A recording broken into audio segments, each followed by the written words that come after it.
All right, Shalom. First and foremost, I want to give all praises, glory, and honor unto Yahweh, Bahashem Yahushai, Bahashem Rakakwadash, and double honors unto the elders and apostles of GMS Great Millstone, and a sincere Shalom to Yahweh in bringing up this word in diligence and in truth. And this is just going to be a quick lesson through the Spirit. And this from the RT. It says, Biden recalls minor fire in his house to address to Hawaii blaze survivors. The U.S. president claimed flames almost deprived him of his wife, his car, and his cat in incident 19 years ago.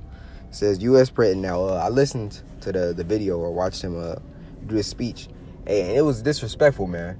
Because these people, they lost everything. Speaking of Jeffy, they lost everything. They lost their houses, they lost their cars. And that land they own was passed down from their grandparents, their great grandparents. And Esau caused that due, which that's what we believe, or that's what we believe, man. Because this devil, he uses these tools, the sword, really. That's what it is. It's just another form of it. He caused that fire to come down from heaven and burned up those people's things, man. Then for this nigga Joe to come in and to tell them, I almost lost my Camaro and my cat. Hey, the people are looking like, did this nigga just say this? But let's get into it. It says U.S. President Joe Biden has told residents of the fire-ravaged Hawaiian island of Maui that he could understand their suffering, even though he didn't lose their house, though. Understand their suffering because of his experience of a small fire at his own house in 2004. Now it's telling you all the damage that's been done, more than $5 billion needed to rebuild. He said, I don't want to compare difficulties. And this is what the devil always does, man. He tries to show this the pseudo-empathy, right? It says, I don't want to compare difficulties, but we have a little sense. Bro, how you gonna say that? That's like someone who lost their parents, who lost both of their parents. And somebody saying, oh, man, I lost my cousin. Or I lost an uncle. That's a complete different feeling. Yeah, you've experienced, and really, you can't even say it in that sense. That's like saying someone who lost both their parents, and then them losing a cousin, man, or a pet. It's completely different. Completely different adjustment that you have to make. It's a mind switch. Losing a parent is something you instantly feel. Losing a dog, yeah, you feel it for a moment, but you can get another dog. You can't get another mom or father, man. It says, I don't want to compare difficulties, but we have a little sense, Jill and I, what it's like to lose a home. He said they was devastated from wildfires 15 years ago. I was in Washington doing meat press. It was a sunny Sunday, and lightning struck at home on a little lake that is outside our home. Not on a lake, a big pond. And it hit a wire and came up underneath our home into the heating ducts and air conditioning ducts. And to make a long story short, I almost lost my wife, my 67 Corvette, and my cat. But he didn't. He said almost. Almost doesn't count. Hey, I believe that's a song too, by Brandy. It says the fire at Biden's house at Wilmington, Delaware occurred in August 2004 and has been described as insignificant by the local fire department. So this nigga is trying. This is what the devil does, man. The local fire department said it was an insignificant fire.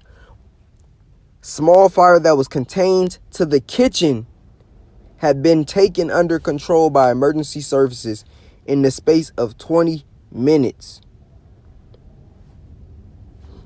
He says, last year Joe claimed that we almost lost a couple firefighters during his house blaze. He said in 2012 he went as far as saying that he had a house burned down with his wife in it, but then said she got out safely. Biden received rather cold welcome in Maui as the locals blamed Washington for abandoning them amid the crisis. Some took to the streets chanting "Go home, Joe," and holding banners reading "No comment." Hey, but this just goes to show you, that the devil ain't for you, man. I want to grab a quick pre.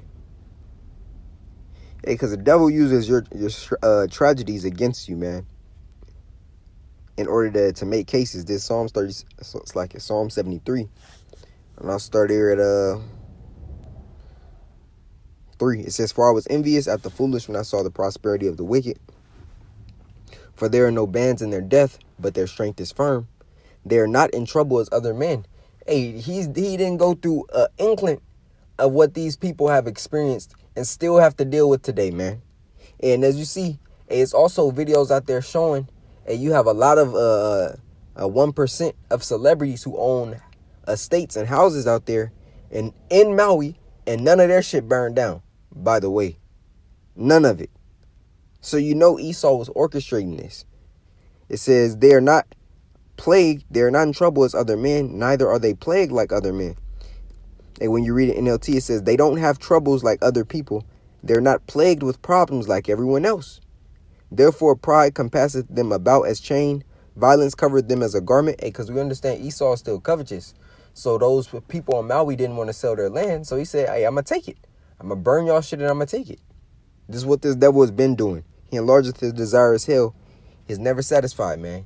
He heapeth unto him all people and gathereth unto him all nations, man. It says, "Their eyes stand out with fatness.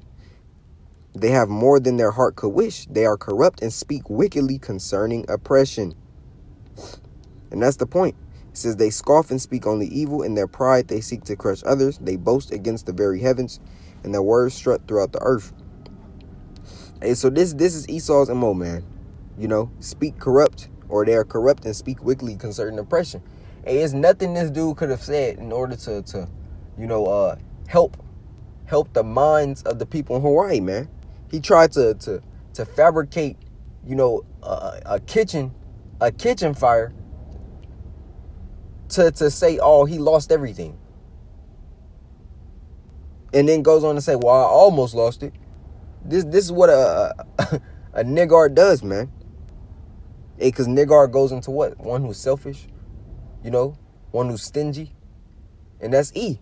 Hey, also covetous, man. So I just wanted to bring this quick lesson to the body, not to make it too long. Hey, headed to the plantation. Hey, but Lord willing, it was edifying. I want to give all praises, glory, and honor unto Yahweh, by Hashem Yahushai, by Hashem Arakakodash. A double honors unto the elders and apostles of GMS Great Millstone, and a sincere shalom to Yakim, bringing out this word in diligence and in truth. Shalom.